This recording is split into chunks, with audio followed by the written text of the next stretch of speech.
Zoprag of Asa carefully looked at the device the human trader had placed on the table between them, making sure to keep his hands well away from it. Leaning back, he reached for his hookah thoughtfully. The human trader sat in silence as Zoprag concentrated, ears turning red from the effort. Finally, a small flame erupted above Zoprag's fingertip, which he used to light the herbs. Zoprag smiled as the sweet smoke filled his mouth, before he deigned to address the trader. "This device is an affront to the learned. It is merely a futile attempt to lower the high art to the most base level. Its function is naught but to sully the most impressive and subtle skill of magic." The human smiled, reaching into a pocket to withdraw a small cardboard box. Without moving his gaze from Zoprag, he shook out a paper cylinder, which he placed in his mouth. Still, without moving his gaze, the human returned the box to the pocket, then pulled out a small metal device. A flick of the wrist and one end opened, a small flame burning merrily.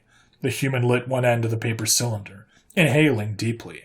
As he exhaled smoke, he flicked his wrist again, making the metal device snap shut, the sound startling Zoprag. "Ah, magic. Your magic was impressive at first. Impressive enough that humanity decided to study it, gain an understanding of it, applying, even if I know the term pains you, the scientific principles to it." The human smiled as he finished talking, taking another drag on the smoldering paper cylinder. Zoprag's eyes narrowed slightly. "But magic should be mystic, mysterious, unapproachable for the unchosen." The human shrugged, leaning back from the table slightly. "I don't know anything about should. What your people call magic is nothing but one force among many, merely another form which energy can take. It is just another thing for humanity to understand, as well as, to use the colorful language the old Stellar Council employed in their so-called ban on technology, devour and pervert." Zoprag's eyes narrowed, lifting his gaze from the device to the human as he chewed on the hookah's mouthpiece.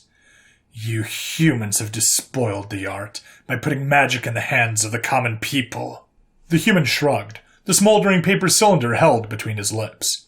"It's not magic once you understand it, and you lot believe that our weapons were magic too."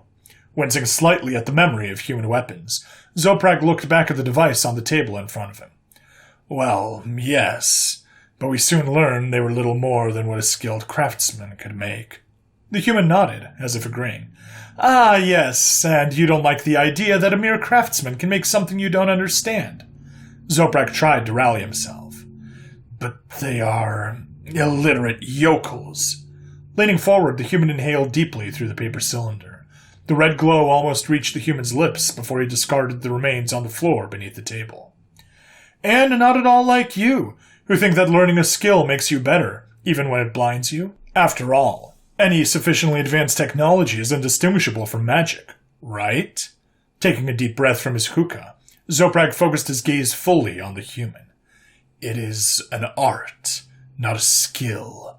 And obviously there are major differences between mere technology and the mysterious and supernatural forces of magic." "Is there now? Or is any sufficiently studied magic just another branch of science?"